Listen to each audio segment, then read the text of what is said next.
Mitsangansika noho ny hira fanentanana ny azakazaka masina andininy voalohany ihany.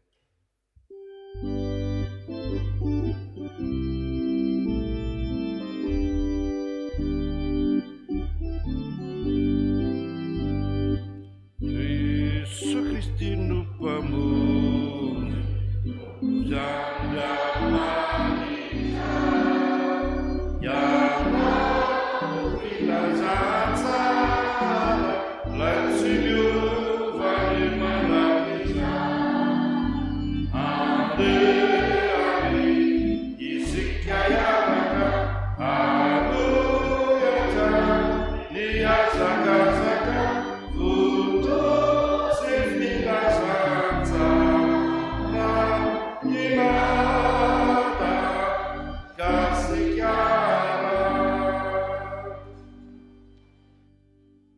Aminarony ny fahasoavana sy ny fiadanana avy amin'Andriamanitra raintsika sy Jesoa Kristy tompontsika. Amen. Salamo fahenina amby 50 no idiarantsika an'Andriamanitra ireo andininy efatra voalohany ao amin'izany salamo izany. Asandratsika ny feontsika idiran'ny tompo manao hoe: mamindrafo amiko Andriamanitro, fa misafoka manenjika any ny olona. Miady amiko mandrakariva izy ka mampahory ahy. Misafoka manenjika mandrakariva ny mpampahory ahy. Maro tokoa no mirehere miady amiko. Amin'ny andro atahorako no itokikanao. Andriamanitra no idiarako ny teniny. Andriamanitra no itokiko ka tsy mba hatahotra. Inona no ataony nofo amiko? Amen. Amen.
anao Andriamanitro, Andriamanitra rain'i Jesosy Kristy, ilay efa nandresiny fahafatesana ary miantoka ny fandresenay, entinay mandresy koa ny zavatsarotra rehetra amin'ny fiainanay, dia efa azonay izany fandreseny izany ka tonga eto an-tranonao zahay, tsy voasakan'ny olana samihafa, tsy voasakan'ny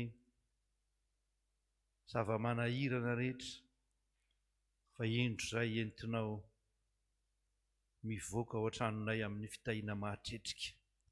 Tonga eto an-tranonao, teranao, manome voninahitra anao ary manovo hery vaovao hoentina mamakivaky ty fiainany ity, mba ho vakivakianay toy ny fanaony izay vao avy nandresy ny fiainana Tompo, ary misaotra anao izay fa efa azonay sahady izany.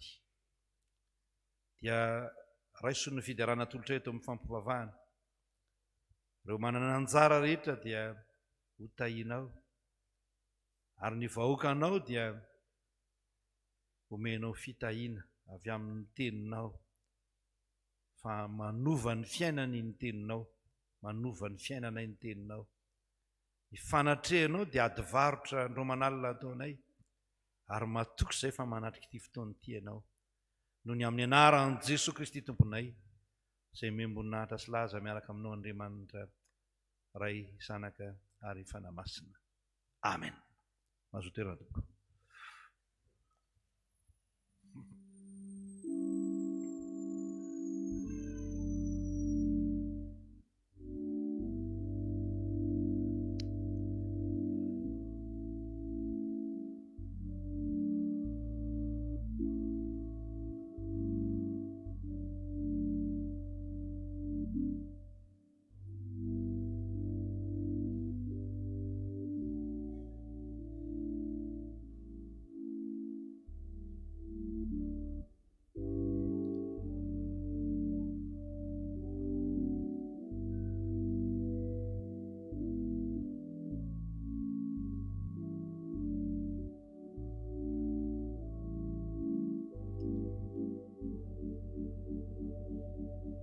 Androso amin'ny fotoana natokana ho an'ny ankizy sy ny tanora isika izao.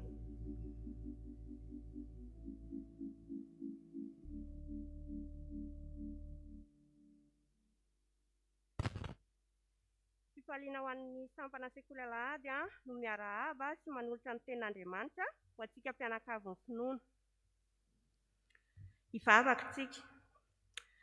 Andriamanitra rainay eo, misaotranao indrindra izahay noho ny amin'ny fitiavanao mbola nanomezanao anay indray izao fotoana izao ahafahana mianatra ny teninao. Ny fanahinao masina anie hanampy anay hitahiry an'izany teny izany, ka ho hainay no miaina azy satria ny teninao dia teny fiainana. Misaotra Tompo ty anay eo. Amen. Mangataka ny ankizy sy ny tanora ary ny sekoly alahady rehetra hitsangana fa hiaraka nolotra ny tenin'Andriamanitra ho an'ny mpianakavy ny finoantsika. Ohabolana fa 5 ny 7 tapany voalohany. Mivaky toy izao amin'ny anaran'i Jesosy Tompo. Ny foravoravo mahamiramirana ny tarehy. Aloha iarahantsika mafy be ilay izy atolotsika ho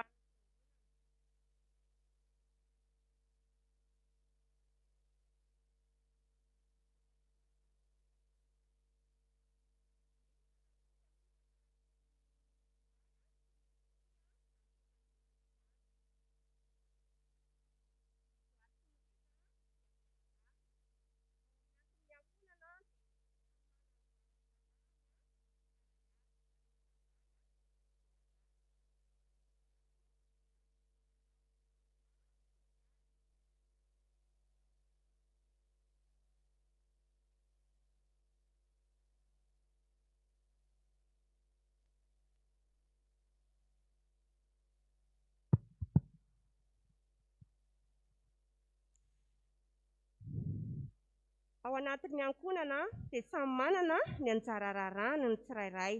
Anisan'ny mahazo anjara koa izany i Mirija sy Johary.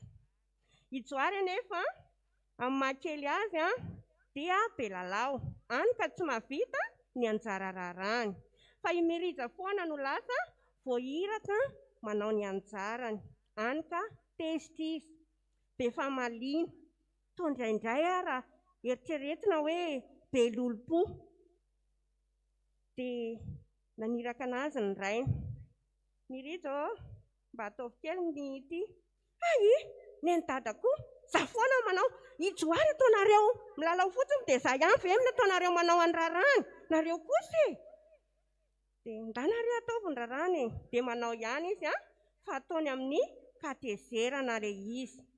Dia rehefa tezitra, ahoana moa ilay tenin'Andriamanitra teo fa ohatrany tsy tadidiko tampoka.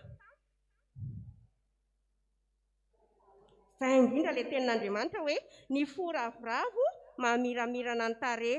Hita amin'ny soritra eny amin'ny endritsika sy eny amin'ny tarehantsika eny rehefa ratsy ny ao am-po. Dia naniraka indray dada, nda nataovy ny manasa vilia, sy dadako, nda nangemba jereo kely etsy amin'ny fitaratra etsy ny endrika hoe, dia nijery izy, ahoana, ratsy sa tsara, sy neny dadako, dia endrika inona izany no teo, ratsy. Dia ndana rehefa ataovy sao entiko mitsangatsangana ianao rehefa vita io dia hividianako gilasy, dia tsika izy mbola teo amin'ilay fitaratra ihany, jereny kely jerena hoe miendrika aho, dia nitsika izy, tsara sa ratsy, tsara, dia hitanao amin'izany ara hozy izy ny dadany fa tsara ny endrika ao rehefa mitsika ianao, fa ny atezerana ny lolo-po zany fo ratsy maninona, maratsy tarehy. Dia ahoana moa ilay tenin'Andriamanitra verintsika indray mandeha izy teo, ny fo ravoravo mamiramirana ny tarehy. Inona izany rakizy ny lesina azy tsika? Ny lesina azy tsika izany dia io atezerana io, ny famalitsika ny dada sy neny matetika dia maninona? Hita amin'ny soritra ety amin'ny endritsika ety. Noho izany tsika tsy tokony aninona? Tsy tokony ho tezitra, tsy tokony ho be famaliana, tsy tokony ho be lolo-po, fa raha miramirana sy falifaly lalandava kosa tsika dia maninona? Hita eny amin'ilay endrika ilay hafaliana sy ilay haravona ao anaty. Andeha averintsika ilay tenin'Andriamanitra teo hoe ny fo ravoravo mamiramirana ny tarehy. Ho faranantsika amin'ny fihetsika kely ilay izy hoe ny fo ravoravo mamiramirana. Teo an'Andriamanitra irery eny amin'ny voninahitra. Amen. Mandroso amin'ny famakinana sy fiainona ny tenin'Andriamanitra.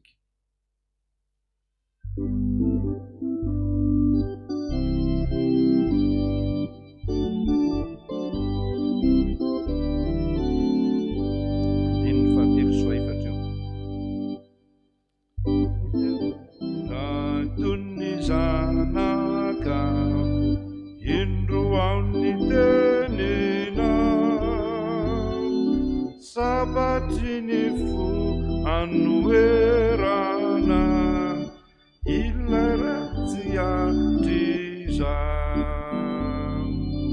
suttimanna pa aruni tipika iravuana farenabe sarubedi tiafu sanididina pamutenau maniza mare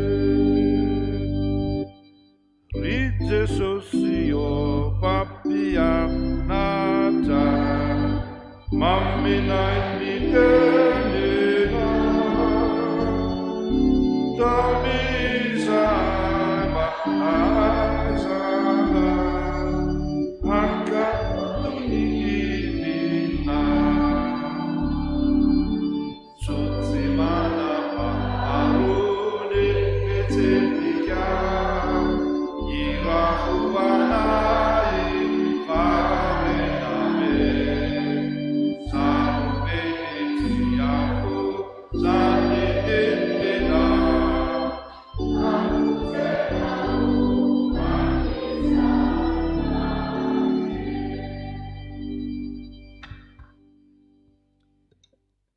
Maki ny soratra masina isika. Ny soratra masina ho vakiana androany dia ao amin'ny testamenta taloha Deutéronomia, bokin'ny Deutéronomia, toko 7:20, ny andininy 7 ka hatramin'ny 10. Manaraka izany dia ny ao amin'ny filazantsara araka ny Jaona toko 1:20, ny andininy 2:20 ka hatramin'ny 4:20, ary faranana amin'ny epistily ho an'ny Romanina toko 9, andininy 2:30 ka hatramin'ny 9:30. Melohan'izany dia ary hivavaka isika. Tompo Andriamanitra io, tonga amin'ny fotoana hanambarana indray ny teninao, hiainona ny teninao izay. Ny lanitra sy ny tany ho levona, fa ny teninao tsy mba ho levona ho ianao. Nampitainao taminay izany ary lazainao fa maharitra mandrakizay ny teninao. Ankehitriny Tompo dia mangataka ny fanatrehan'ny fanahinao feno izahay tsirairay avy. Miasa aminay Jesosy hanyalan'izany fanahinao masina izany, ary mba tsy ho diso ny teny izay ho vakiana, ary mba tena afatrao no heninay androany, sy hoentinay miatrika ny fiainanay indray. Aoka tsapanay Jesosy fa ny fahanananay tombony amin'izany teninao izany. Hanampy anay halala bebe kokoa anao, mba hiainanay ny mahateny fiainana izany, ho fiainana mamy sy fiainana tsara, ho fiainana feno fiadanam-po. Koa amin'ny tenena Tompo, fa voninkainy ny mpanomponao. Dia amin'ny anaranao Jesosy nanaovana izany vavaka izany. Amen. Deutéronomia toko 7:20 ny amboantsika azy amin'ny anaran'i Jesosy. Atolotra Jehova ho resy eo anoloanao ny fahavalonao izay mitsangana hiady aminao, ka lalana iray ny voahany anantona anao, fa lalana fito kosa no andosirany hiala eo anoloanao. Andidin'ny fitahinao aminao Jehova amin'ny fitoeram-barinao sy izay rehetra ataon'ny tananao, ka hitahinao izy any amin'ny tany izay omeny Jehova Andriamanitra ao anao. Anandratra anao firenena masina ho azy Jehova, arak'izay nianianany taminao, raha mitandrina ny didin'i Jehova Andriamanitra ao ianao ka mandeha amin'ny lalany. Dia ho hitan'ny firenena rehetra ambonin'ny tany fa ny anaran'i Jehova no antsoina aminao, dia hatahotra anao izy.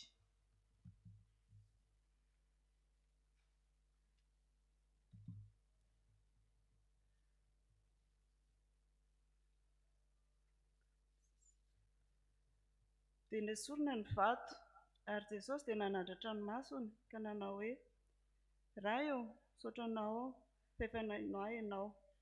Raha izao dia fantatro fa mihaino any mandrakariva ianao, fa noho ny vahoaka mitsangana manodidina no lazako izany, mba hinono fa ianao no naniraka ahy. Ary rehefa nanao izany teny izany izy, dia nianto tamin'ny feo mahery hoe: ry Lazarosy, mivoaha. Dia nivoaka ny maty, nisy fehipaty ny tanany sy ny tongony, sady voafeno hosara koa ny tavany. Hoy Jesosy tamin'ny olona, va ao izy ka avelao handeha. Ary maro ny tamin'ny jiosy dia ireo nankeo amin'ny Maria ka nahita ny zavatra nataon'i Jesosy ireo no nino azy. Fa ny sasany tamin'ireo kosa dia lasa nakany amin'ny fariseo ka nilaza taminy izay nataony.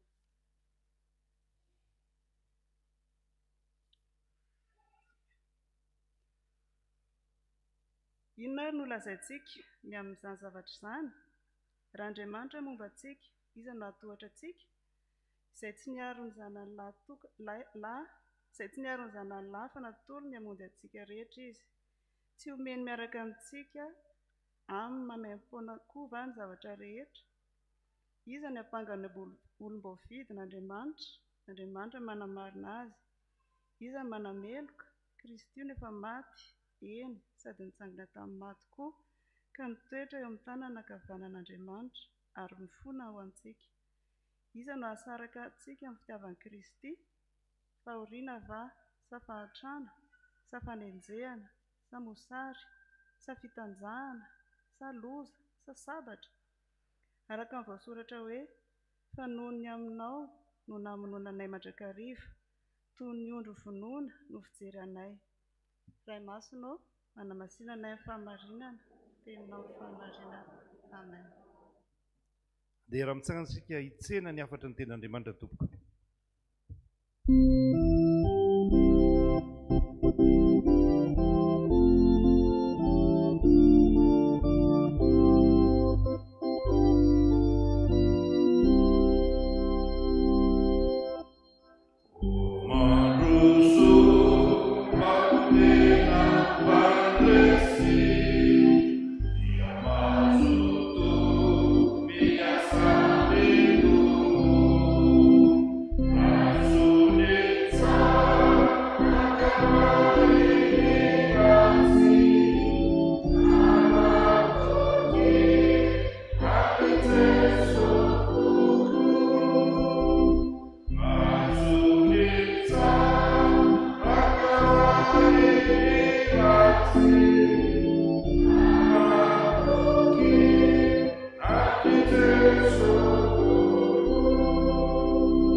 Andriamanitra raintsika ao anatintsika ny fahalalana tsara azy ho Andriamanitra sy Jesosy Kristy ho mpamonjy ary ny fanamasina ho mpanazavantsika.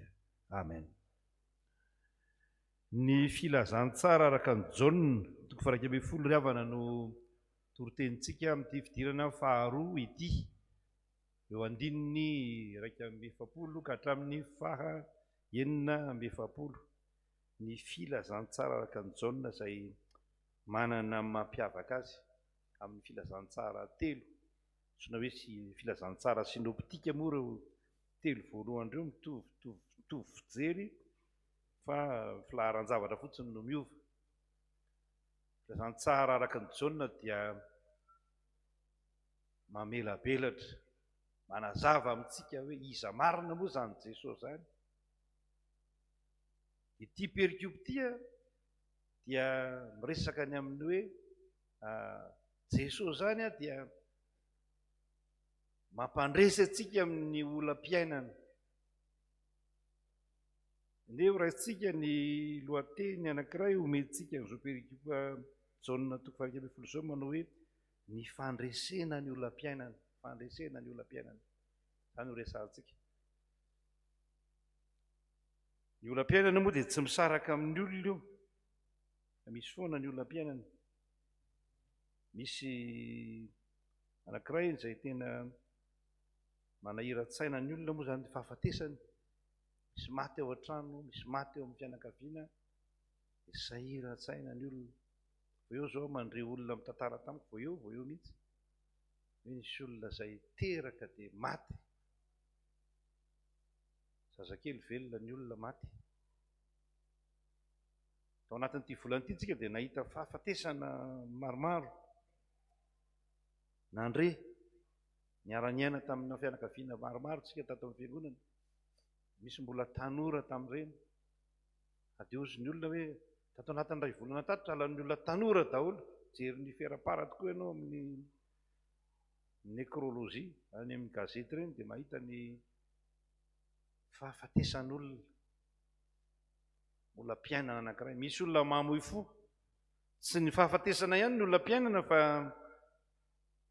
anankiray amin'ireny koa ny fahasahiranana samy hafa. Misy olona rava tokantrano, misy olona rava fananana, misy olona tsy manan-katokona intsony, ary endriky ny fahafatesana eo amin'ny fiainan'ny olona zany olam-piainana zany. Dia tsy vitsy akory nefa ny teny hoe kivy aho zany, kivy aho. Ianao koa mety efa anankiray ny teny an'io hoe kivy aho. Dia tsy vitany hoe aza kivy, fa mijery ny soratra masina tsika. Fa tsy nandao anao akory Andriamanitra, fa fotoana koa zany hiverenana aminy. Fotoana hanetanan'Andriamanitra atsika, hiverina amin'izany. Misy teny anankiray amin'ny soratra masina amin'ny Isaia 30:20 manao hoe ity no lalana ka andehana. Ahoana? Ity no lalana ka? Ity no lalana ka andehana. Misy lalana soritan'Andriamanitra. Tazantsika ato amin'ity perikopy ity. Ny anankiray dia ny hoe matokia an'Andriamanitra. Matokia an'Andriamanitra. Mila matoky an'Andriamanitra tsika. Ny fitokiana amin'Andriamanitra zany. Ny fitokiantsika amin'Andriamanitra dia zava-dehibe. Ary hianarantsika ao amin'ny Jesosy Kristy fitokiana amin'Andriamanitra io. Hianarantsika amin'ny Jesosy Kristy fitokiana amin'Andriamanitra. Io no anankiray andresena ny olam-piainana. Andriamanitra moa zany dia antsoiny Jesosy Kristy hoe raha eo, raha eo.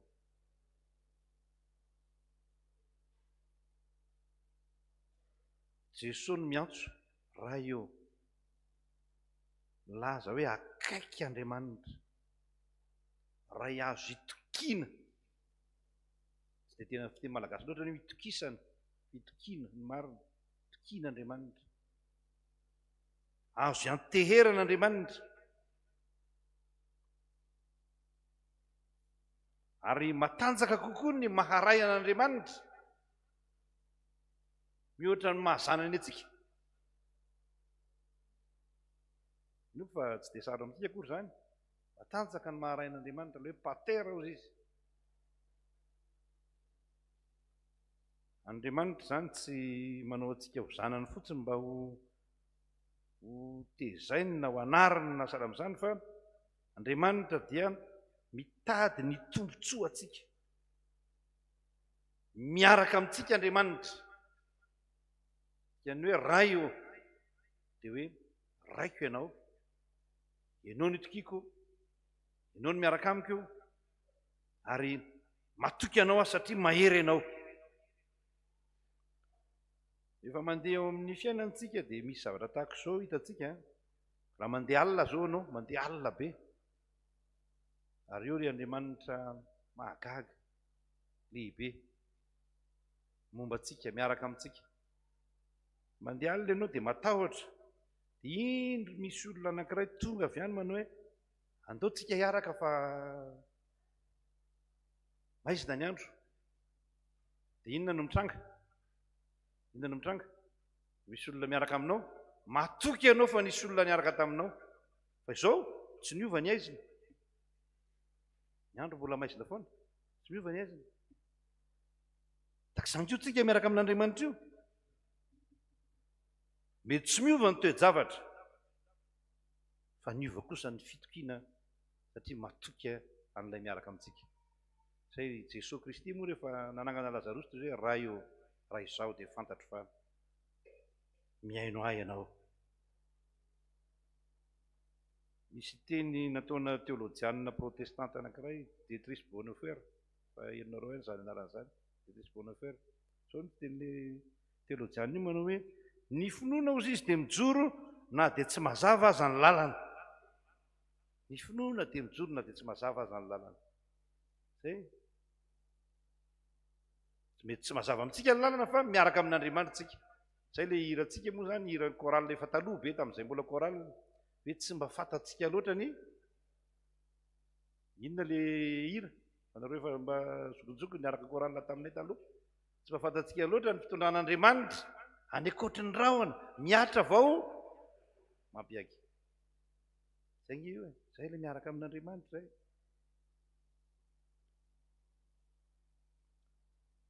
Ampianarin' Jesosy atsika zany hoe mila matoky an'Andriamanitra tsika, tena matoky azy tsika. Zany no fandresena ny olom-piainana. Jesosy rehefa niatrika ny fahafatesan'ny Lazarosy, hitantsika izy nitomany, miaraka tamin'ny olona rehetra teo dia nitomany, gaka ny olona, ohatry izany fitiavan'ilay rangahy an'ny Lazarosy, to mitomany izy. Mba niaraka nikononkonona tamin'ny olona rehetra teo ihany, fa saingy izao ny fitokiana an'Andriamanitra no mampiavaka an'i Jesosy.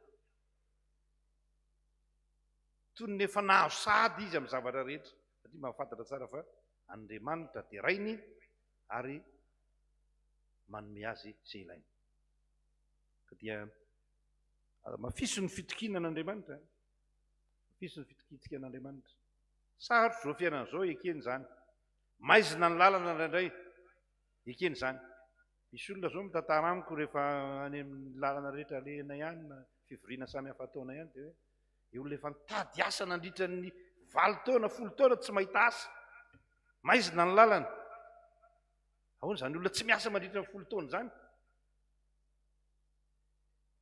Fa na maizina aza ny lalana, miaraka amin'ilay Andriamanitra izay itokitsika. Andriamanitra dia antsointsika hoe ray. Ny amarana koa moa zany dia hoe Andriamanitra io rehefa manakeo antsointsika ray dia tsy manao ilay ataontsika hoe paternalisme intéressé. Misy olona mantsy indray mody milaza hoe rainao, ray aman-dreninao sy ny rehetra, fa misy zavatra tadiavina ny aminao. Andriamanitra tsy tahak'izay. Izay zany ny voalohany. Ny faharoa dia mazava tsara ny tenin'i Jesosy rehefa nanoloana ny fahorian'ny reto fianakaviana kely mahafinaritra izay namany reto. Ry Lazarosy, ahoana? Ahoana ilay lazainy eo? Maninona ozy izy? Janoanao ve ozy izy? Mivoary Lazarosy. Lazarosy mivoary. Ny tenin'i Jesosy dia teny velona, teny mahery. Misy dokotera anankiray mety milaza aminao hoe salama ianao. Za tsy miteny hoe aza mino, fa mety tombatombana ihany izany. fa rehefa jesosy no miteny hoe mitsangana na hoe mivoa dia ho tanteraka izany. Ary izay ny tenin'Andriamanitra io hatrany amin'ny voalohany dia hitantsika izany rehefa niteny Jehovah Andriamanitra tamin'ny namoronana ny tany sy ny lanitra sy ny zavaboary rehetra, niteny hoe misy mazava dia naninona dia nisy izany ozy izy. Inona izany nataon'Andriamanitra isiny mazava? Miteny izy, tenin'Andriamanitra io zany manova zavatra io. Lazarosy rehefa niteny Jesosy dia velony, tsangana tamin'ny maty. Ny rivotra ny fofofofo dia tsika izany tantara izany manerana ny filazantsara. Nahery ny rivotra fofofofo reny, rehefa niteny Jesosy dia tony ny rivotra. Io zany dia tsy mitantara fotsiny zany fa manova ny zava-misy ny tenin'Andriamanitra. Vao mamaky io tenin'Andriamanitra io zany ianao tsy tantara io ho vakiana fotsiny, fa manova mihitsy ny zava-misy eo amin'ny fiainantsika io. Move tena matoky an'io tenin'Andriamanitra io tsika, mametraka an'io ho ambonin'ny zavatra tsika. Efa teny haitsika tsenjery moa ny fitenitsika protestanta azy manao hoe sola. Ahoana le sola? Sola scriptura, tenin'Andriamanitra irery ihany. Tsy mila fanampiny io, fa mila finoana. Mila n'io tenin'Andriamanitra io tsika na eo amin'ny fiainan'ny fiangonana azy, ny tenin'Andriamanitra ange manova zavatra e, fa tsy ny tenin'ny pastera, tsy tenin'ny diakona, tsy tenin'olona, tenin'Andriamanitra io. Azo atao ambanin-javatra ny tenin'Andriamanitra satria hery manova ny fiainantsika io. Io problematsika io misy valiny angeo amin'ny tenin'Andriamanitra ao e. Fa tsika taka ny agarana indray, misy fatsakany eo akaikitsika eo fa tsy hitatsika. Misy fatsakany eo akaikeo fa tsy hitatsika. Dia efa mamoy fo fotsiny tsika hoe dia alao tsy ataza amin'ny lavitra ery ny zaza tamin'ny Ismael, dia izy nitazatazany alatra hoe ahoana roviana no faty satria mangetaheta. Fa rehefa nampahiratin'Andriamanitra masony dia nahita hoe ay misy fatsakany eo akaikeo. Tahaka izany koa tsika manana tenin'Andriamanitra tsika afaka manova ao tsika. Ary ny tenin'Andriamanitra dia efa fitenitsika mandrakariva moa zany hoe ny teny dia tonga nova tao amin'ny Jesosy Kristy. Manana ny Jesosy Kristy tsika azotsika hanovozana fiainana. Mamaky an'ilay Jaona 1:2 ianao mahita ny tantaran'i Jesosy ilay vehivavy Samaritana. Ianao izy tsy manana fahanovozana ko avaiza no hanovozanao rano afaka etaetanay izany. Dia zaho izy izy no loharano, izany no loharano velona raha ohatra ka lazaiko amin'ny teny tsotra rehetra. Izany no rano velona, manana rano velona aho omena anareo. Ino io rano velona omena io? Ny mahatenin'Andriamanitra azy. Ary famahana ny olam-piainana izany. Miasa ao amintsika ve ny tenin'Andriamanitra? Eny, miasa ny tenin'Andriamanitra rehefa raisitsika tokoa. Fa rehefa tsy miasa ao amintsika moa io tenin'Andriamanitra io misy olona anankiray izay nanana problema goavana. Tamin'izaho mbola birao tao amin'ny Sodabartany. Dia izao no tenin'ilay olona vao nanomboka izy. Vao nanomboka izany na olana dia ovana ny olana. Izao no teniny hoe izao aloha aza resahana amiko izany Jesosy nareo izany, ary aza resahako amiko izany tenin'Andriamanitra izany. Dia hoy izy tamin'ny PS tamin'izao fotoana izany, alao alefaso mody ilay rangahy io fa tsy hita intsony izany izay ho resahana aminy. Izany ary ianao mody rehefa tsy ho resahana aminao Jesosy ny tenin'Andriamanitra. Satria ny vahaolana tsy ny olona akory ny vahaolana, fa i Jesosy tenin'Andriamanitra, teny tonga nofokanona tamintsika izany ny vahaolana. Azahoantsika mandresy manoloana ny olam-piainana. Izay ny faharoa, Lazarosy mivoa. Dia nivoaka ny maty, nisy fehipaty, hoy ny voalaza. Izany hoe mivaha ny olana. Ary olana goavana amin'ny fahafatesana, saingy nivaha. Marina fa misy olona ihany nasiana namany lamba-paty sy ny rehetra. Fa mivaha ny olana rehefa avelantsika hiteny eo afovoan'ny ny problematsika, eo afovoan'ny ny olam-piainantsika i Jesosy. Izay ny voalohany. Izay ny faharoa. Fahatelo. Inona ny fahatelo? Inona lazay ilay fahatelo izy? Ny safidy mazava ny raisina. Nisy safidy mazava izany raisina io amin'ny olam-piainana. Nisy safidy mazava. rehefa nandrehan Jesosy ny teniny olona nahita ny Lazarosy nivoaka dia amin'ny andiny fa 10 ahoana izy ary maro tamin'ny jiosy dia ireo nakeo amin'ny Maria ka nahita ny zavatra nataon'i Jesosy ireo no nino azy. Zay safidy mazava zay no nino azy dia mitoy kely fa ny sasany tamin'ireo kosa dia lasa ka ny fariseo ka nilaza tamin'izay nataony. Misy safidy mazava zany rehefa miara-miaina amin'i Jesosy ianao dia mazava ny safidy dia mivako ny olona.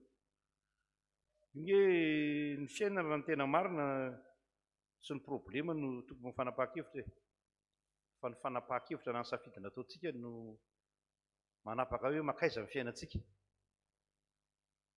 Rehefa ratsy safidy sika dia makany amin'ny siziny ny fiainanao.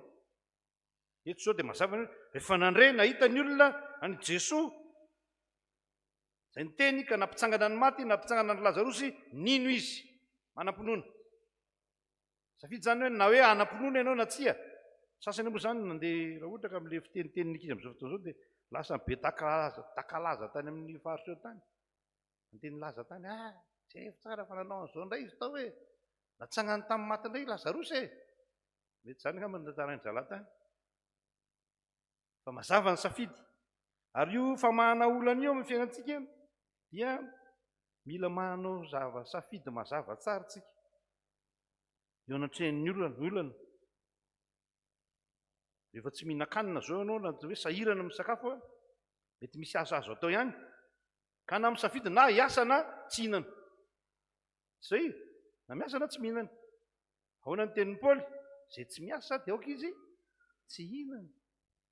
Zay ny olana be ara-toe-karena na hita firenentsika azy be dia be ny olona tsy mety miasa fa te hihinana. Tsy mety miasa fa te hihinana. Na mieritreritra fa niasa ny sasany no hihinanana, mihinana ny atsembohan'ny sasany. Tsy olona mipetrapetraka fotsiny efa nilazaiko teto taminareo izy azo atao makaleo. Za hoa gaga rehefa mandalo amina toerana sasany misy mpampiady akoho ohatra. Misy toerana anankiray zao eto Antananarivo mpampiady akoho. Andavanandro be zao dia mitangorona olona amin'Arivo mitangorona mampiady akoho. Inona ny vola hiditra amin'ny fampiadiana akoho? Dia mpampiady akoho mety midy-bola fa ianao tsy midy-bola fa mahita ny ranony akoho milatsaka ianao. Misy manao bolina etsy ambadibaditsika dia misy manao bolina andro andavanandro be andro fiasanao iny izy manao bolina eo aman-jato ny olona mitangorona eo. Dia lasa eritretra miasa ve zany toy ny olona sa mijery bolina? Aiza moa ny andeha ny firenena aiza ny andeha ny tokantrano? Misy raim-pianakaviana isan'andro ianao dia za mahalala zany fa za moa tsy afaka ny tantaran'ilay izy fa dia zay ry izy zay. Isan'andro mahita raim-pianakaviana ianao mandalo amin'ilay bara ianao dia ao foana izy isan'andro. Asa izy na manam-bola anaovana an'ilay izy na manao mimi. Zay izy zay. Safidy tompoko ny fiainana. Ny safidy tsara dia zao ny manaraka an' Jesosy. Dikan'ilay nino angeto dia hoe reo dia ny safidy ino an' Jesosy Kristy. Zany hoe hiara-dalana amin'ny lalana alehan'i Jesosy Kristy. Fa misy safidy zavatra hafa moa zany zay tsy hidirantsika. Dia mila mipetraka tsara zany safidy ananantsika izany tompoko. Ny olona moa zany dia manana safidy foana. Safidy tsara lazain'ny soratra masina eto dia ny mino. Ny manam-pinoana amin'ny zavatra rehetra. Ny mino an' Jesosy Kristy fa afaka manala antsika ao anaty olona-piainana izy. Ary io finoana io dia nilazain'i Jesosy Kristy manao hoe lazaiko aminareo marina dia marina tokoa fa na dia manana fonona kely tahaka ny voatsinampy azy ianareo ka miteny amin'ity tendrombohitra ity manao hoe makaiza izy fondrahany an-dranomasina dia tanteraka izany. Aizako izy ny olona zany tsy finoana moa zany aizako zay fiteniny ankizy amin'izao fotoana izao. Tsy ny lalana izay alentsika no misafidy fa isika no misafidy ny lalana ale. Aiza ny lalana alentsika izany? Tsy misy lalana anankiroa dia ny lalana no misafidy hoe ato ianao mandeha rabe fa ianao no misafidy ny lalana. Afaka malala mahireza fa na dia sarotra aza amin'ny fiainana efa nisafidy ny ino ianao dia tsy maintsy mandresy. Efa niresahako tamin'ny fidirana voalohany hoe ny zavatra mitranga amin'ny fiainantsika iray mety ho sarotsaro-paharesena ihany fa ny tena fandresena dia ao amin'i Jesosy Kristy. Sarotra io, sahirantsika. Mety misy manahirana amin'izao fotoana izao, kanefa ny olona misafidy hino an'i Jesosy Kristy dia tsy matahotra. Ny moa rehefa nataonareo slogan politika ilay izy fa misy fitenin'i Jesosy anankiray malaza manao hoe aza matahotra. Ahoana ilay toy izay? Aza matahotra, mino fotsiny ihany. Aza matahotra, mino fotsiny ihany. Safidy tsara zany amin'ny fiainana ny tsy hoe tsy matahotra fa ny mino an'i Jesosy Kristy. Dia mahireza rehefa namalala mety miatika olona mpiainana ianao amin'izao fotoana izao tsy atokantrano isam-baravarana moa dia manana ny olantsika. Omeny tompo ny vahaolana. Ahoana ny andresena ny olona mpiainana dia ireo zavatra anankitelo ireo averintsika kely eo amin'ny écran eo. Voalohany, andresena ny olona mpiainana dia ny fitokiana amin'Andriamanitra. Faharoa, ny herin'ny tenin'i Jesosy. Ary ny fahatelo, ny safidy mazava ny raintsika dia ny hino an'i Jesosy Kristy. Mahireza rehefa malala, aza matahotra fa tsy naman'ny mpandresy fotsiny tsika fa tena mpandresitsika miaraka amin'ny Jesosy Kristy tompontsika. Amen.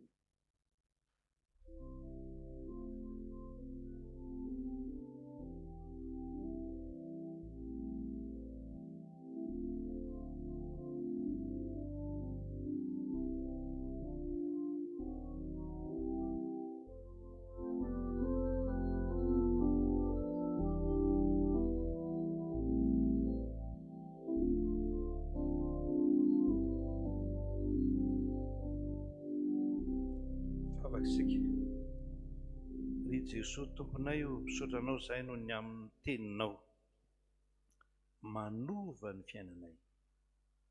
Ianao mihitsy no tenin'Andriamanitra tonga nofo, na harina n'izao rehetra izao, nanova ihany koa ny fiainanay. Misaotranao izahay fa voarainay indray ny teninao milaza aminay fa mandresy miaraka amin'i Jesosy Kristy izahay. Misy ny olona mpiainana fa tsy tompony ny teny farany, fa ianao ny tompony ny teny farany. Raha mahatoky anao izahay, raha mino anao izahay, raha manao safidy mazava izahay fa hisafidy ianao, dia hampandresenao miaraka aminao izahay. Misaotra Tompo fa voarainay izany. Saingy indrisy Tompo fa misy hatrany ny fahalemenay, kivy izahay indraindray. Re aza manome tsiny an'Andriamanitra izahay. Indraindray izay mitady tsy miherikerika amina zavatra hafa mahaolana. Dia indro izay fa milofika eo amin'ity fiainana ity. Misaotranao izay fa mampitraka anay ny teninao. Mampitraka fianakaviana maro ny teninao. Manova fianakaviana maro ny teninao. Ny famelan-keloka no angatahanay mba tsy hisaraka aminao izahay, mba tsy ho tafasaraka amin'ny herin'ny teninao izahay. Ny famelan-keloka noho ny tsy nandraisanay ny teninao, famelan-keloka noho ny tsy finoanay ny teninao, ny famelan-keloka noho ny nanaovanay safidy hafa, tsy toy izay nataon'ny reto olona nandre ny teninao reto. Am'rafo Andriamanitra ao amin'i Jesosy Kristy tomponay, mamelay heloka fa io famelan-keloka io dia manamaivana ny entanay hoentinay mamakivaky indray ty fiainana ity. Misaotra Tompo. Amen.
izany rehavako malala dia mitsangana reny teny famelan-keloka omen'Andriamanitra manao hoe hoy ny tompo izay mandreny teniko ka mino izay naniraka no manana fiainana mandrakizay ka tsy soelohina. Izao no nitiavan'Andriamanitra zao tontolo izao, nomeny ny zanan'ilay tokana mba tsy ho very izay rehetra mino azy fa hanana fiainana mandrakizay. Ary amin'izany dia tsy misy fanamelohana ho an'izay amin'ny Kristy Jesosy tompontsika. Koa voavelany eloka reo no anarana masina midiarany tompo. Amen. Voavelany elony sy voasarina.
Anona ny fanekempinona arana fahatelo izay ambonantsika amin'ny mino rehetra manerana izao tontolo izao manao hoe mino an'Andriamanitra tsy toa sy mpanao ny lanitra sy ny tany.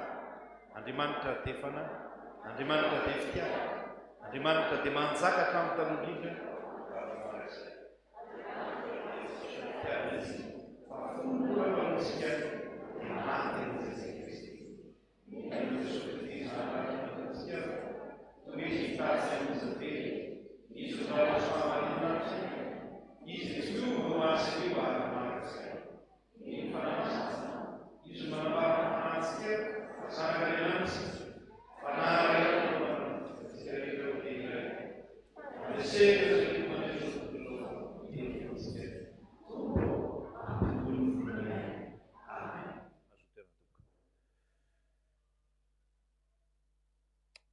Afaka manao hira anankiray nareo mahita milaly.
Tonga amin'ny fotoana ny vavaka fangatantsika tompo, hivavaka isika.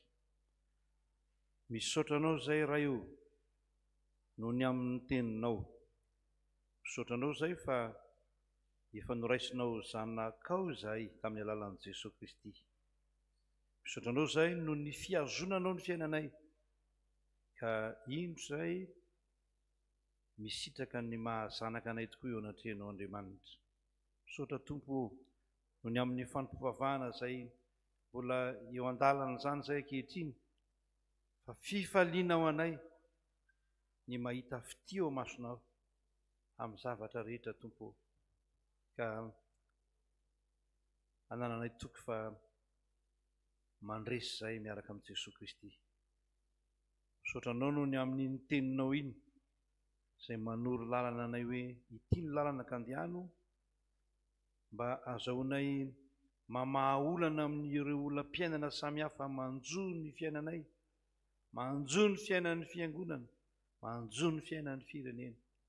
Dia mivavaka aminao zay ho an'ny isa-tokantrano isam-batan'olona, mba ahatonga ireny ho mpivavaka marina aminao tokoa amin'ny fanasin'ny fahamarinana, ka ho afaka mangataka zay ilainy eo anatrehanao toy izao anio zao. Teto ary zay Tompo, manokatra ny fonay hiteny ilaza zay etaeta-po ao anatinay, ho an'ny tenanay, ho an'ny fianakavianay, ho an'ny ankonanay. Mihaino ny vavakay.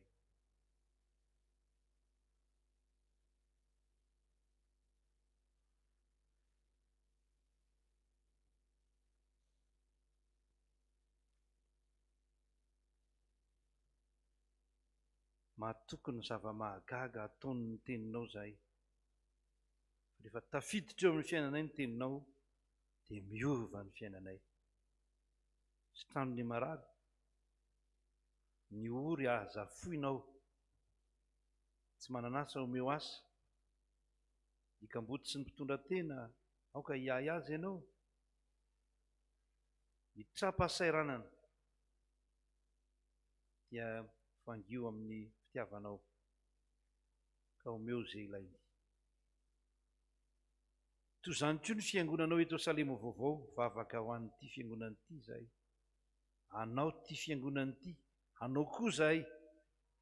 Betsaka ny zavatra ao am-ponay, fanindriana lalina ao anatinay, ary fantatrao fa fanindriana marina tokoa ao anatinay zany, ny ampandrosoana ny fiangonanao, ny androsoana ny olona mitoe-panaharaka an'Andriamanitra lalandava, ny ovanay toetra ka hanananay fitokiana amin'ny Jesosy Kristy, hiankinanay aminy, ary izay rehetra kasainay dia ataonay amin'ny anarany. Ampio zay, ampaherezo zay, ahatanteraka izany, dia mivavaka izay ho an'ny tafika masina izay atao tsy ho ela, tsy tanteraka moa tamin'ny fotoana satria no ny antony, fa dia apetraka eo am-pelantananao ny fanatanterahana io tafika masina io.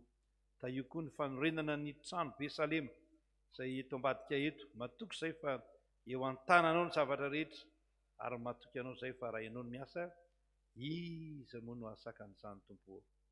Tahaka izany koa ny firenenay e, jereo ty firenenay ity, misy olona miasa ny romanalina, tsy mandry andro, tsy mandry alina, mitady ny soa ho an'ny vahoaka malagasy, mitady ny tsara ho an'ny firenena.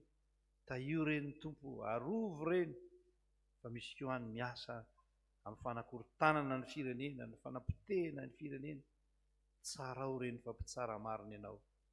Izany vavaka izany dia akamanay amin'ny vavaka nampianarina ho anay manao hoe: Rainay o izay ny an-danitra, masinona anie ny anaranao, tonga ny fanjakana, atao any ny an-tany manay fianasary hoe mamelany mipetraka namelany tsy levona, aza mitona nay faramanafika, manafana azy, anao fanjakana ary voninahitra amin'izay.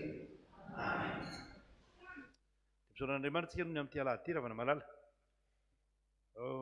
Mijery tsara anareo azo eto. Ary sahala amin'ny mangingina daholo nareo, sao eto am-piangonana tokoa dia mila mangingina. manana fifaliantsika satria mpandresy miaraka amin'ny Jesosy Kristy ravana malala. Dia mifalia mandrakariva amin'ny tompo. Ahoana le izy ahoana ny toyany ho zaho indray mifalia. Ka dia ampifaliana no ifampiara-batsika amin'ny anaran'i Jesosy Kristy tratry ty alahady fahatelo ity. Alahady faharoa aorinan'ny Paska izany alahady mpandresena ary mbola ivetesantsika ny fandresen'i Jesosy Kristy, iainantsika an'izany ary ampiarantsika an'izany eo amin'ny fiainantsika ravana malala. Dia arahaba daholo sika rehetra tratry izany isam-pianakaviana isam-batan'olona. Dia miarahaba manokana ny talen'ny ny toeram-panomanana ny vatotsika i Andriamatoa Rasolofo Jaune Lala izay tonga manatrika antsika eto satria hanao fanentanana kely izy isy i Osana Mojatovo sanakitsika ihany moa zany hiaraka amin'ny toeram-panomanana eto amin'ny fiangonana misy antsika ifanohanana amin'ny asa mbola ho resantsika moa izay. Ka dia miarahaba anao Tale miarahaba ny Tale dia mirary soa dia mahifabe mandrakariva amin'ny asan'i Jesosy Kristy. Sora tompoko. Tale moa zany dia ho anareo izay mahalala ny Andia dia rahalahy ny Andia. Tale nareo mainty milaly dia rahalahy ny Andia tao amin'ny mainty milaly Tale dia mirary soa dia ahifabe nareo rahariva. Dia tombotsika izao amin'ny fampiarabana dia ny fiarabana ataontsika zany dia sady mba mitsikitsika mifalia mandrakariva amin'ny tompo fampandresy sika zay falia mandrakariva amin'ny tompo fampandresy sika.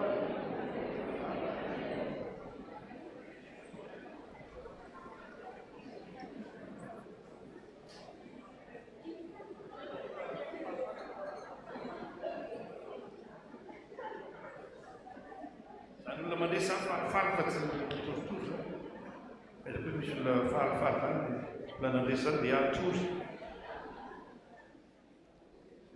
ataoko fa tsy dia tena hoe lava be nampatory akory ny tory teny. Dia mirary ny soa antsika rehetra ry havana malala.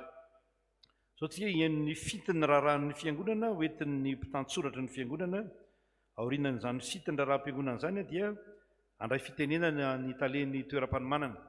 Azabazava kely moa zany fa efa lasa toeram-panomanana daholo ny manerana Madagasikara zany zao. Tsy maintsy hoe faculté de théologie, collège théologique fa toeram-panomanana mpitandrina ary dia andray fitenenana izy anentana antsika ny amin'izay dia ho ampiko kely izay fanentanana izay dia vita izay dia hiarahaba ny zanakitsika vita mariazy omaly teto amin'ny fiangonana isika rehetra.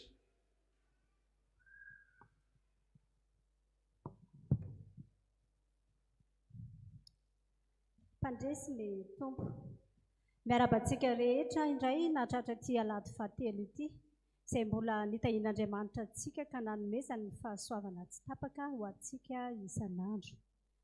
Mifalia mandrakariva fa mpandresy isika.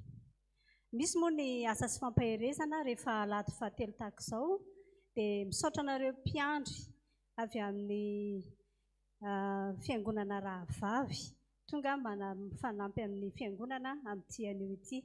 Ny tompo ampahery anareo lalandava. Araka ny tenenin'ny Ray aman-dreny mpitandrina teo moa dia aorinan'izao filazandrara izao dia hanao fanentanana eto ny talian'ny toeram-panomanana mpitandrina. Avy amin'ny sampana sekoly alahady misaotra an'Andriamanitra lehibe tsika fa tanteraka tamin'ity anio ny fanadinana andrana izay nitanteran'ireo mpianatra sekoly alahady. Dia milaza antsika eo amin'ny sampana sekoly alahady ihany koa fa niembotra amin'ny volana Oktobra ny SAM ny sekoly alahady manomana mpampianatra fa tsy amin'ny asabotsy ho avy izao araka izay efa nolazaina akory. Avy amin'ny sampana lehilahy kristianina antsoina ny mpikambana rehetra fa mitohirariva amin'ny 2 ora ny fianaran-kira. Avy amin'ny sampana vokovoko-manga antsoina ny mpikambana rehetra ho tonga hamonjy ny fitazapana anio hariva amin'ny 2 ora sasany. Avy amin'ny SK 4FK ny Salim English Club dia hanao sortie amin'ny sabotsy 15 volana avril izao eny amin'ny espace 4G Gladys Ambatofotsy. Dia manentana mpikambana rehetra na ny tranainy na ireo vao hiditra na ireo te handray anjara rehetra handeha amin'izany ho antsika fiangonana rehetra izany izay manam-paniriana andeha amin'izany sorti izany, dia afaka misoratra anarana rehefa mirava izao fotoana izao. Dia mbola isy ihany koa anio atoandro amin'ny 2 ora sasany fisoratana anarana ao ivelany ao. Isy matianina mpanao team-building amin'ny fotoana io. Ny fandraisana anjara isan'olona dia 5,000 ariary ary samy mitondra ny sakafo sahazavy tsirairay avy. Avy amin'ny sampana fifoazana. Ny sampana fifoazana dia manasa antsika rehetra indray hanatrika ny herinandrom-bavaka manomboka rapitso alatsinainy 20 volana avrila hatramin'ny zoma 24 volana avrila isaky ny amin'ny 9 ora hariva. Toy izao ny fandaharam-potoana. Ny alatsinainy 20 volana avrila dia ny lohahevitra manao hoe ny herin'ny vavakimpino izay totosain'ny mpitandrina Ralson Gilbert. Ny talata 1 volana avrily mbola mihazona ny fanahy masina ve ny fiangonana ho totosain'ny mpitandrina Irako Andriamahasoa Ami.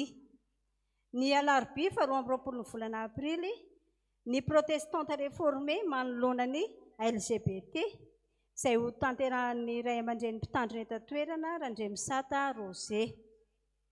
Ny alakamisy 17 volana avrily ny fanahy fankatoavana mbola iainan'ny fifoazana ve ho totosain'ny mpitandrina Rakotondramanana Arjonne. Ary ny zoma 14 volana avrily dia ny teolôjian'ny azo fijaliana sy ireo teny fito nolazain'i Jesosy Kristy izay ho totosain'ny mpitandrina Rakotona Valina Maholy. Dia manasa antsika rehetra manomboka amin'ny 9 ora hariva. Ny fandaharam-potoanantsika fiangonana dia anatanteraka ilay rakitra rodorodo indray isika amin'ny alahady heriny anio. Ho amin'ny asa fanorenana moa izany dia manentana antsika hatrany, manentana antsika indray ho amin'ny fiombonana ny fanaovana izany asan'ny tompo izany. Rakim-pisaorana. Misaorana Jehovah ry fanahiko, ary aza misy adonoinao ny fitahian-drehetra. Salamo 17 ny 2.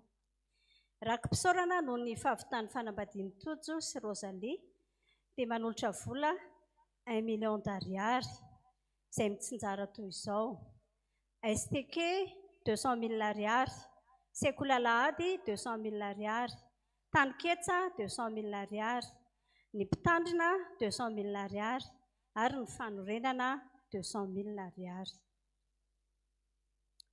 Rakim-pisaorana ihany.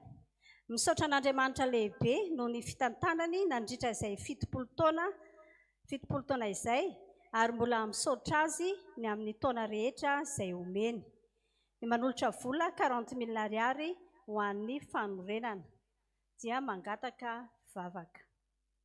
Toy izay ny raharan'ny fiangonantsika dia omena ny ray aman-dreny mpitandrina talian'ny toeram-panomanana mpitandrina hanao ny fanentanana.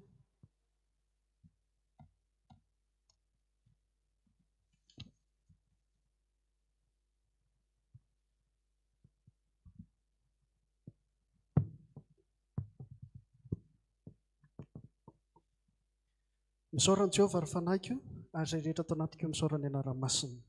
Izany no isaorantsika an'Andriamanitra no ny amin'ity androny ity izay omeny antsika ka ahafahantsika miombina eto amin'izao tran'Andriamanitra izao. Ary izany koa no hiara-bahanay ianareo eto amin'izao fiangonana Salema vaovao izao natratra izao andro anio izao. Zavatra anankiroa no holazaiko ry havana. Ny voalohany dia ny fanentanana ary rehefa avy eo hanao ny fisaorana. Ny amin'ny voalohany dia izao hoe andao tarito kely nareo any amin'ny fiainan'ny toeram-panomanana mpitandrina. Ny toeram-panomanana mpitandrina dia efa niova moa ny rafitra, efa nilazain'ny pastera teo ihany ny fiovan'ilay anarany. Fa ny mpiomana mpitandrina eny amin'ny toeram-panomanana mpitandrina Ivato amin'izao zany dia miisa 550 ary ny vadiny miisa 720 ny isan'izy ireo. Ireo mpianatra io dia namita 2 taona tany amin'ny toeram-panomanana mpitandrina tany amin'ny faritany na Fianaratsoa na Ambatondrazaka na Mandritsara. Dia tonga miaona ao Ivato. Taona fahatelo izany ireo no mianatra ao ary rehefa avy eo indray miampita eny amin'ny toeram-panomanana mpitandrina eny Ambatonakanga haka ny Master 1. Ao anatin'izay fiomanana eo amin'ny toeram-panomanana mpitandrina eny Ivato izay dia mandalo ny atao hoe fasarotana ny mpianatra. Ao anatin'izany ny fasarotana dia nizao hoe anomana ny lisansyn'izy ireo. Anomana izany lisansy izany ary faharoa arakarak'izay dia izao hoe misy amin'ireo mpianatra ireo izay tsy antony ray aman-dreniny intsony amin'izany fiomanana izany. Nefa ny fantatritsika tsara fa ny borsa izay azon'izy ireo ny selibatera dia zara raha mahavita vary 720 kapoka ny azony ao anatin'izany volana iray izany. Ary ny Maria kosa ny manambady ao anatin'izany dia zara raha mahazo 820 kapoka. Dia hitantsika tsara ao anatin'izany hoe sady ny miantoka ny fiainan'izy ireo no tsisy manampy izy ireo mbola hanao boky hanao lesansy ihany koa. Dia ao anatin'izany no mpiomana mpitandrina no miteny hoe andao isika hifanohana. Misy ny sasany mandeha manao stazy ary misy kosa nefa ny sasany tsy manao stazy. Dia hoe andao hifanohana isika ka endriky ny fanohanantsika dia andao isika hanao hiaraka amin'ny hosanam-bojatovo fitiavana. Dia izay no antony androany hiarahana amin'ny hosanam-bojatovo fitiavana eto amin'ny Salema vaovao. Ary izany ihany koa no anentanana antsika tsirairay avy ny anentananareo mitsotra, ny tanàn'Andriamanitra mitsotra miainga avy aminareo no entina hanohanana ireo mpiomana mpitandrin'ireo ahafahana miatrika izany fiainan'izy ireo izany ka ahafahana manatateraka ny asa fanompoana. Dia misaotra anareo sahady izahay noho ny amin'ny fanohananareo sy noho ny amin'ny fahatongavanareo riva hiatrika izany fitoriana filazantsara hiarahana amin'ny hosana ambajatovo fitiavana izany. Mankasitraka anareo sahady izahay noho ny amin'izany. Ny faharoa dia izao misaotra izay toeram-panomanana mpitandrina dia maneho fisaorana sy fankasitrahana anareo indrindra. Eo ny ray aman-dreny mpitandrina, eo ny mpiray mpiangonana, eo ny mpihevitra rà, ny mpandray fanasan-tompo, ny sampana maro samihafa ary ny fiangonana iray manontolo. Maneho fisaorana sy fankasitrahana anareo izahay noho ny amin'ny fandraisanareo ireo mpiomana mpitandrin'ireo ary noho ny amin'ny fanohananareo izany mpiomana mpitandrina izany. Anisan'ny mandray stagiaire ianareo dia isaorana sy ankasitrahana anareo izany na dia tao eny amin'ny toeram-panomanana Ambatonakanga ary ny andraisanareo izany stagiaire izany. Dia maneho fisaorana anareo mankatelina indrindra ny tompony ombanareo ary hanome anareo ny fahasoava mandrakiriva ka ahafahanareo mitoro ny filazantsara ary ahafahanareo ihany koa mamita ny fotodrafitrasa eto amin'ity fiangonana ity ho voninahitry ny Jesosy Kristy. Misaotra sahady ihany koa noho ny amin'ny fiarah-miasa izay iarahantsika miasa. Mankasitraka, mankatelina ny tompony ombantsika ary teo an'Andriamanitra irery ny voninahitra. Amen.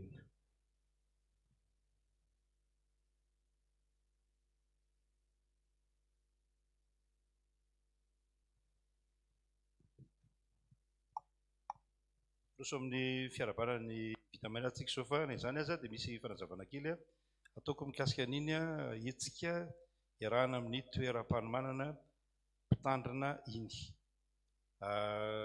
Fanlazaiko teto Mandrakariva moa izany riavana fa raha mamita fianarana ny zanakitsika dia mitantana ny karierany izy mba ho lasa olona ambony, mba azo izay azon'ny olona rehetra. Fa rehefa miresaka hoe mpitandrina ianao dia mitantana ny vocation izy, ny fiantsoan'Andriamanitra azy izy, ary tsy dia takan'ilay lazain'ny olona hafa moa izany ilay izy tsy takan'ilay lazain'ilay milaza hoe paster ireny fa ny ankamaroan'ny mpitandrina dia ao anaty fahasahiranana satria tena fitoriana filazantsara no atao fa tsy fitadiavam-bola aman-karena akory. Efa ny ainanay izany dia iainan'ny mpitandrina rehetra ato anatin'ny efitrika. Misy mpitandrina nge mbola amin'izao fotoan'izao aza mandray fivelomana 4,000 ariary isam-bolana. misy mpitandrina mandray 2 alina ariary isam-bolana, 9 ariary isam-bolana. Be dia be ny tahaka izany, za tsy milaza akory amin'ny hoe aza manao paster nareo rakizy, fa mampalahelo be ny paster. Dia ny fahasoavan'ny tompo moa zany mamelona. Ka raha manohana ny toeram-panomana mpitandrintsika zany dia manohana ny asan'ny fiangonana. Dia tsy fanetanana volana tokoa eto fa misy valopy eo. Tsika manokana moa zany efa mahazatra antsika izay. Zareo moa zany efa somary nivarotra, nisy varotra tapakila ihany tany ivelan'ny tany, izay tsy hidirantsika lalina iny fa zareo moa zany nanao an'izay. Fa isika kosa dia misy valopy eo zany nataon'ny toeram-panomanana. Dia mba raisitsika ilay valopy dia averintsika. Raha riva zany tsika dia tonga miaraka amin'ny valopy dia manao izay azo ataontsika fanomanana ny toeram-panomanana mpitandrina. Dia matoky ny fitiavantsika fa efa fanaontsika moa zany ary tsy entanina amin'ny resaka tahaka izany tsika fa haintsika tsara zany ravana malala. Ny fanao eto amintsika dia tsy hoe mizara valopy fa hoe mandray valopy.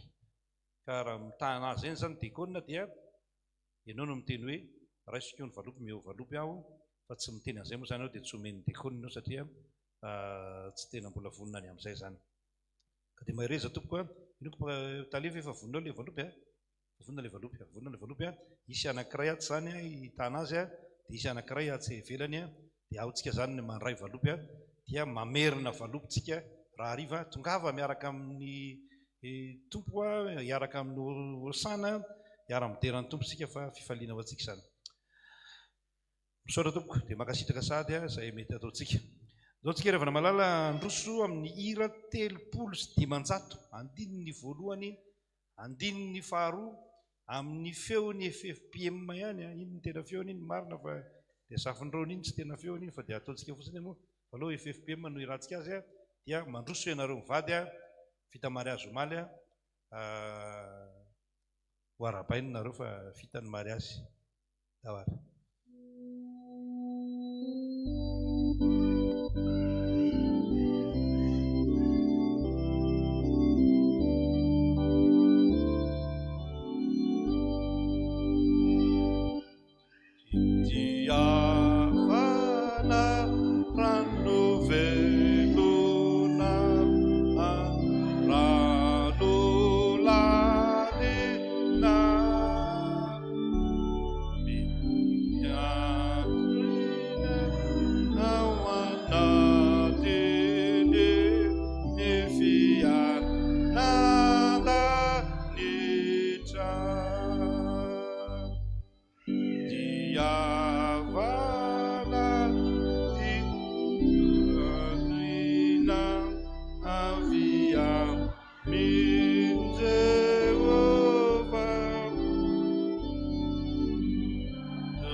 Misaotra an'Andriamanitra tsika noho ny fahatanterahany fanamasinana ny fanambadiany Tojo sy Rosalie omaly teto amin'ny fiangonana.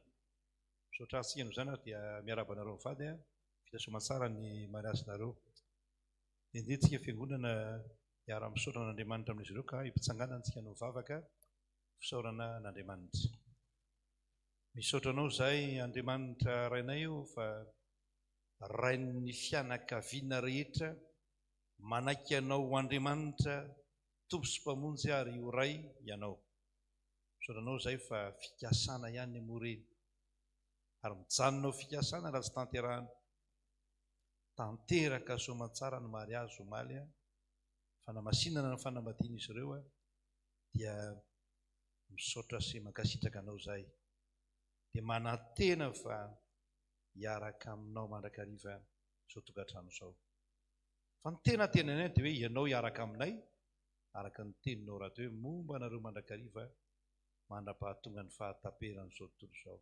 Momba ny tokantrano vaovao ty, momba azy mivady ary tahio izay ho zanany, tahio ny fivelomany, tahio ny ankonany ary ho tantaninao ny tokantranony ka ho tsara tantana satria Andriamanitra no mitantana izany tokantrano izany. Jesosy dia hitoetra lalandava ao amin'ny tokantrano izy ireo. Amin'ny anaranao no anaovana izany vavaka izany. Amen.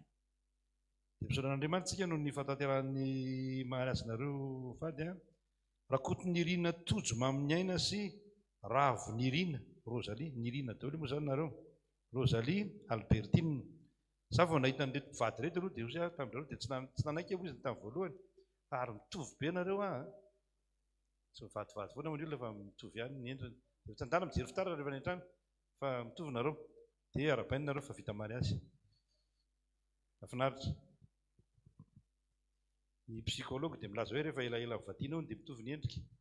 Fa nareo tsy izany, dia efa mitovy. Iarabanareo zay marina tokantrano maharitatra amin'ny farany tia ny tenin'Andriamanitra. Omeny ny fiangonanareo mba ho fampaherezana ary famahana ny olona-piainana rehetra mahiresa. Azo mipetraka ianareo dia manao rakom-pahasoavana ny fianakaviana ao anatin'ny fianjavanena. Mipetraka tsy zany morana.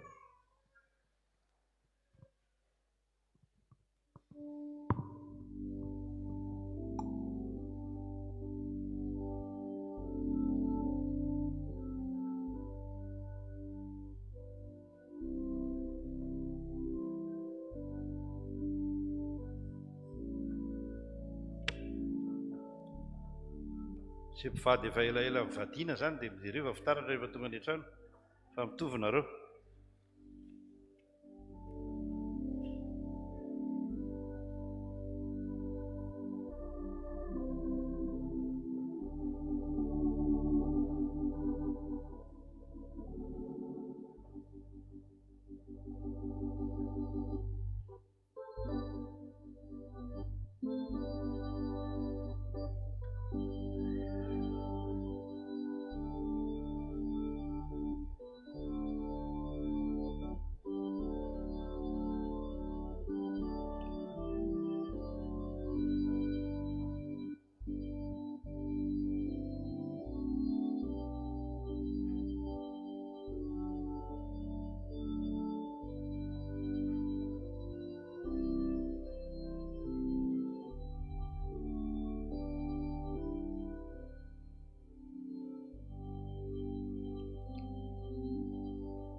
Andriamanitsika no izany fahasoavana izany, fa ny fahasoavana moa dia miampy fahasoavana hatrany. Ampahafantariko ianareo androany izany ny staziaire vaovao. Isika moa dia mandray staziaire isaky ny 3 volana. Dia ny eo ny staziaire vaovao izy mivady sy ny zanany ireny. Fampahafantarana moa izany ataontsika izao dia faharebana. Efa mamarana ny asany izy dia manao fanohanana antsika sampana sy fikambanana rehetra. Saka fanoantsika isaky ny amin'ny fiangonana. Izy moa ilay anaranao? Malala fitiavana sarobidy ny anaran'io pastera staziaire io. Ilay teo aloha izany dia mameno fitiavana. Fitiavana daholo izany izy rehetra. Dia miarabanareo vady nareo telo menaka tonga somatsara eto amin'ny fiangonana izay anaovanareo fizaran-draharaha. Fianarana moa izy ity. Dia sady koa fizarana asa raha teo araka ny fanoantsika eto amin'ny efijegevoka dia mivavaka ho anareo izay tanteraka tsara ny asa fanompoana izay omeny tompo anareo telo menaka kely. Mivavaka tsika. Jesosy reto ny zanaky ny fiangonana hanao ny fizaran-draharaha eto amin'ny fiangonana mandritra ny 3 volana. Tahio ny fizaran-draharaha ataony ary hanohananao azy koa izany amin'ny zavatra rehetra. Dia iseho anie ny voninahitra ao amin'ny anaranao Jesosy. Amen. Fa dia mirary soa. Izay mantsy teneniko amin'ny mpivady Zay, mirary soa. Andriamanitra. Misy dika izay teneniko izay. Azo apetraka.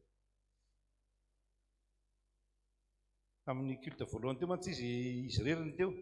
Sahala amin'ny hoe célibataire. Voatery ny teny tamin'ny hoe célibataire io Zay, dia mirary soa antsika.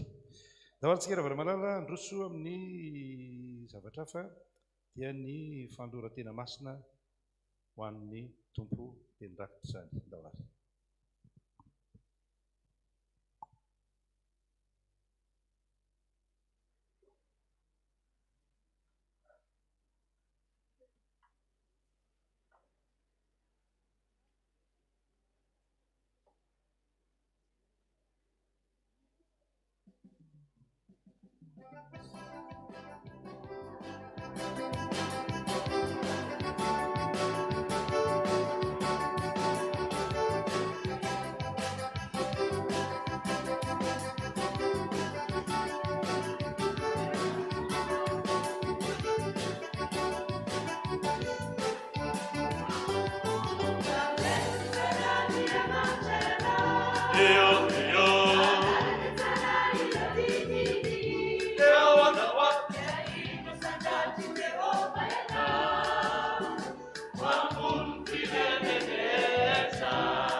Dia hitsangantsika hanamafy ny fanloratenantsika ho amin'ny tompo.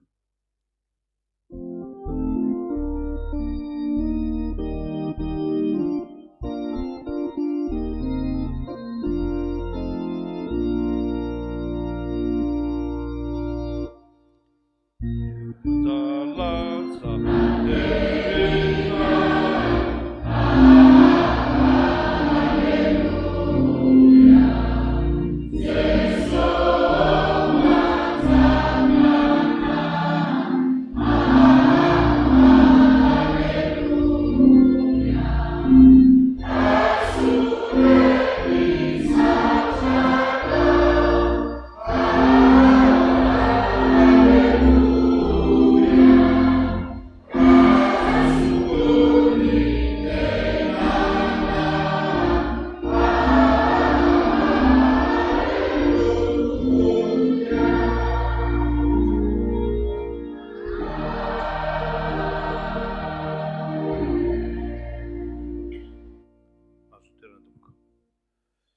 Toy ny fanaontsika isaky ny alady fahatelo takoso moa zany dia misy ny asa sy fampaherezana tombono atsika rehetra zany raha toy ny fanaontsika raha teo dia tsisy mialan'ny fiangonantsika raha tsy efa nandray ny tsodrano.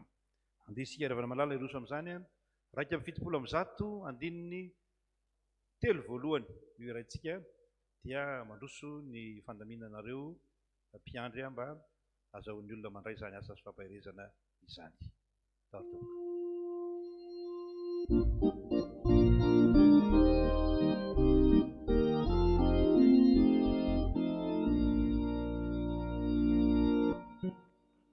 Yesu panjaka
sa ivavaka isika.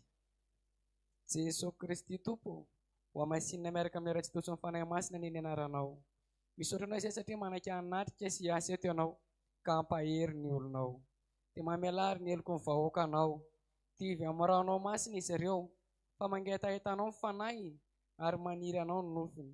Ka aoka mba hitarany velona izay mangetetana marina tokoa Tompo. Dia ireo ary ny fanahinao masina ampahery ny mpiasa anazava ny fon'ny olona ary anapaka ny tem-pahefana. Dia ireo ary mitompo ny mpanomponao izay hamaky ny tem-pahefanao. Dia feno ny fanahinao masina ahafahana manatanteraka sy hamaky ny teninao. Dia ekeo Tompo ny fanoran'ny tenany tsirairay anompo sy hanome voninahitra ny anaranao. Amin'ny anaran'i Jesosy Kristy Tompo. Amen.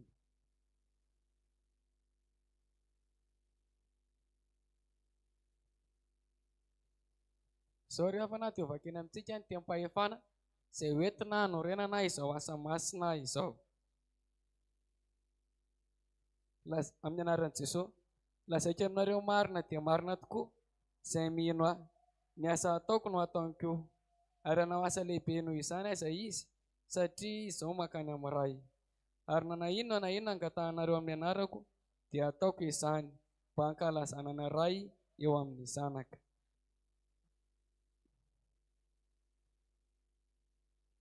Raha tia ianareo dia hitandrina ny didika. Ary izao mangataka amin'ny ray, ary izy ame anareo mpanalatra hafa mba ho eo aminareo mandrakizay. Dia ny fanahy fahamarinana dia tsy azon'izao tontolo izao ho raisina, satria tsy hitany na fantany, fa ianareo no mahafantatra azy, satria mitoetra eo aminareo izy ary ho ao anatinareo. Ary ndray izy taminy mandehanany amin'izao tontolo izao ianareo ka mitoriany filazantsara amin'ny olombelona rehetra izay mihintsy atao batisa no ovonjena fa izay tsy mety loiny. Ary izao famantarana izao no anaraka izay mino. Amoaka demonia amin'ny anaraka izy, hiteny amin'ny fiteny izay tsy mbola hainy izy, handray mena rana izy, ary na dia misotro zava-mahafaty aza izy dia tsy hampaninona azy izany. Ametra tanana amin'ny marary izy dia ho sitrana ireny. Ary Jesosy Tompo rehefa niteny taminy dia napakarina ho any an-danitra ka nipetraka eo ankavanan'Andriamanitra. Fa izy ireo kosa dia lasaka nitory-teny eny tontolo eny. Ary ny Tompo niara-ny asa taminy ka nanamarina ny teny tamin'ny famantarana izay nomba azy. lazaika aminareo marina tokoa, na inona fehezanareo ety ambonin'ny tany dia ho fehezina any an-danitra, ary na inona vahanareo ety ambonin'ny tany dia ho vahana izany. Ary lazaika aminareo koa, raha misy roa aminareo mifanaiky ety ambonin'ny tany na amin'inona na amin'inona ka hangataka izany dia ho azony efa miraika izany an-danitra izany. Fa na aiza ny angonany roa na telo amin'ny anarako dia ho afovoany aho. Ary hoy indray Jesosy taminy, fiadanana ho anareo, tahaka nanirahiny iray aho no anirahako anareo kosa. Ary efa nilazay izany izy dia nanisy fofonaina ka hoy izy taminy, reso ny fanahy masina, na elokiza no avelanareo dia voavela izany. Ary na aniza kosa ny tsy avelanareo dia tsy voavela izany. Amen. Hiaraka mivavaka isika tompoko. Misaotra indrindra Jesosy Kristy teny tonga nofo, noho ny teny mpahefana menao hanehoana ny voninahitra ao amin'ny toerana ity. Fa efa nanehoana ny voninahitra ao tamin'ny toerana maro izany ary tamin'ny olona maro koa. Kehitriny ary Tompo miasa eto ianao. Ny teninao dia masina. Hainao an'izay mahazo azy, fahasalamana ho anao rehetra. Teny fiainana, tondra farina vaovao aminay. Fanilo ny tongotra sy fanazavana ny lalanay. Sabra roa lela hoentinay miady ampanjaka amin'ny fahamazana. Rao dia tiana niasa ndaty ny tarano tsy mahavoka-tsoa. Dia io mpanomponao voatendry anao izany. Ny herin'ny fanahinao masina hanampy azy hahatanterahana amin'ny anaranao Jesosy Kristy. Amen. Amin'ny anaran'i Jesosy Kristy avy any Nazareta, lay vaombo teo amin'ny azy fijaliana, lay nandresy ny fahafatesana. Mpanjaka ny mpanjaka, tompo ny tompo, Andriamanitra velona, tompon'ery sy ny fahefana rehetra any an-danitra. No azahoako mandidy, mandroaka, ny asan'ny devily rehetra. Miala eto ianao Satana, tsy manana anjara eto ianao, didina, mandeha ny farimy rehetra afo. Any amin'ny lavaka tsy tanono, any ny anjara voatendry ho anao. Ento ny entanao sy ny miaramilanao, ny devily ny fijangajangana, devily ny famonoana, devily ny fitaka rehetra, devily ny fijejejoly, mandidy anao a Satana. Tsy maintsy mandeha anao e, fa valy efa resy anao. Efa novidiny Jesosy tamin'ny rano ireo, sary-piaro amin'io ny zanak'Andriamanitra. Tsy maintsy mandeha anao, fa valy efa resy anao. Miala amin'ny anaran'i Jesosy, mivoaka amin'ny anaran'i Jesosy, miala io tsy finoana io, miala ny kilangalanga, ny fimamona, miala amin'ny anaran'i Jesosy, mivoaka amin'ny anaran'i Jesosy. Mivavaka isika tompoko. Tsy hay Jesosy ny tsy hisaotra anao satria anao tokoa ny fahefana rehetra ny an-danitra sy ety an-tany. Anananao ny herin'ny Tompo ka nampitondrainao am-panompoana ahafahana nandrodana ny asan'ny Satana rehetra. Indreo ny olonao ry Tompo, ekeo ny fibebahany eo anatrehanao. Raha manatona anao izy ry Tompo, raiso ny fanoloran-tenany tsirairay avy. Mety karazana olona maro be ry Tompo no tonga eto ankehitriny, manana olana, miaretiny, indrindra ireo manana fikasana ny amin'izao fiainana izao. Dia ianao Tompo nampahery ny tsirairay avy, hananan'izy ireo anjara fiaina satria manana safidy koa izahay manana anao, ary manana tokoa ilay mpandresy miaraka amin'ny Jesosy Kristy. Amin'ny anaran'i Jesosy nanaovanay ny vavaka. Amen. Hoy Jesosy Kristy ry havako, mankanesa ty amiko ianareo rehetra izay miasa fatratra sy mavesatra entana, fa izaho hanome anareo ny fitsarana. Andeha ataontsika ny ireo mpanantonana fa 70 ao amin'ny firana fifoazana ry fanahy masina ao ambony. Oh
Zay dia manao ny vavaka fisaorana ianareo lahary.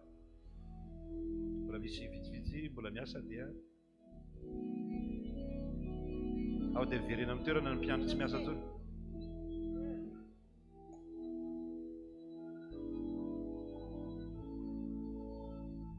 Verena amin'ny toerana ianareo.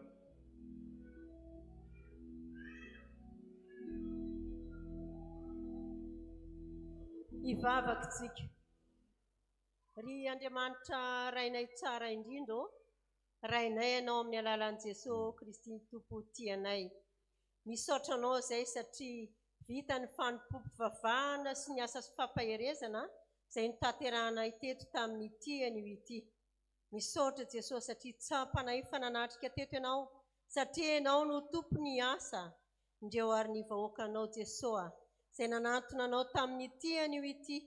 Tsy misy miafina aminao ny amin'izy ireo tsirairay avy, fa mianjaanja eo anatrehanao Andriamanitro. Andriamanitra tsy mba lalo-dalovana ianao fa mahare, fa liovavaka araka ny habeny famindraponao Andriamanitro, ka tsy tahaka ny dirany teto ny voany eto, fa efa samy nandray fitahiana sy fahasoavana avy aminao izy ireo avy amin'ny lalan'ny teninao izay nampahirezana azy tamin'ny tiany io ity. Jereo amin'ny indrafonao izy ireo, ampitomboy ny finoana ao anatin'izy ireo, hitombony amin'ny finoana fanarahana dianao Jesosy, ka ny akenanao ho tompy sy mpamonjy azy amin'ny androm-piainany rehetra. Raha makivaky indray ary ty herinandro ity izay Jesosy, dia ianao no momba anay tanterao aminay tsirairay avy, ny teninao fa momba anay ianao ambara-pahatonga ny fahataperan'izao tontolo izao, dia mametraka ny fiainany tsirairay eo ambany fahasoavanao ary izay Jesosy. Amin'ny anaranao Jesosy Kristy, ilay lohan'ny mpiandry ary lohan'ny fiangonana, no natanterahana izany vavaka izany. Misaotra Jesosy. Amen. Ho anao izay nandray ny asa fampahirezana, mitsangana indray ny afatra.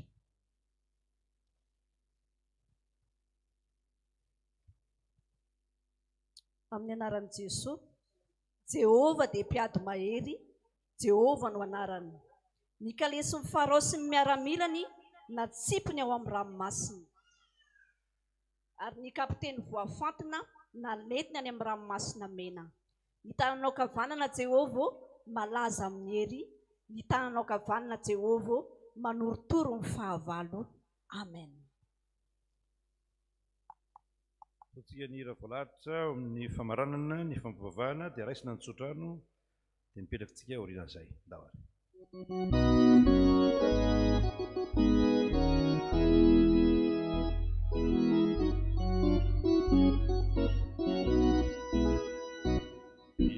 Yamazudo ekeleza hainaku mevava amevava waniza tuturiza izuru biturima avasa kenisu fadidu umevidi numanu amana satu jati labana kami kamaku kituku anjandra limasuna amula aulidu usul isidua ika kawan resisa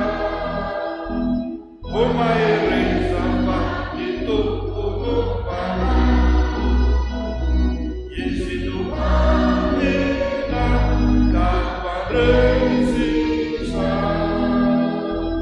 umairesa itu unupana. Raison'ny tsodrano tolotro anao amin'ny anaran'i Jesosy Kristy tompontsika. Fiadanana ny eo an'ny rala ary fitiavana mba amin'ny finoana avy amin'Andriamanitra ray sy Jesosy Kristy tompo.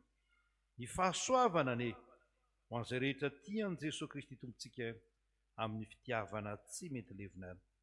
Mandehana ny fifalian'ny tomponao. Amen. Azo toerana taovy ny vavaka fisaoran'Andriamanitra.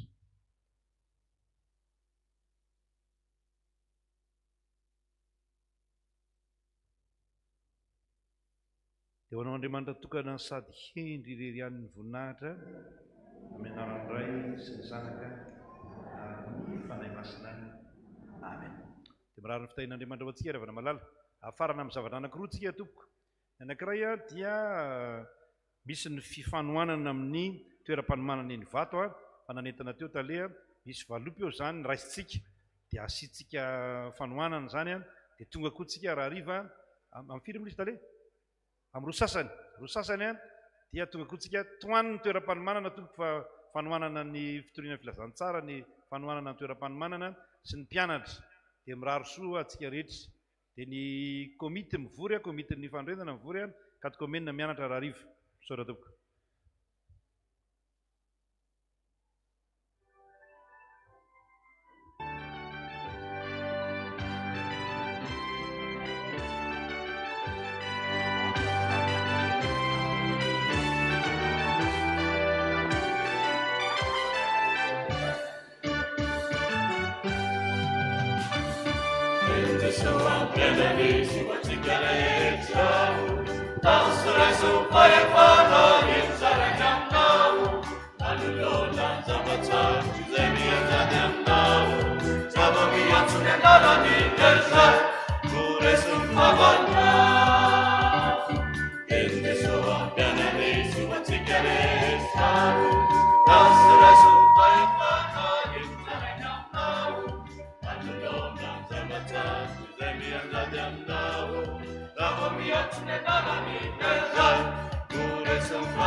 Satana,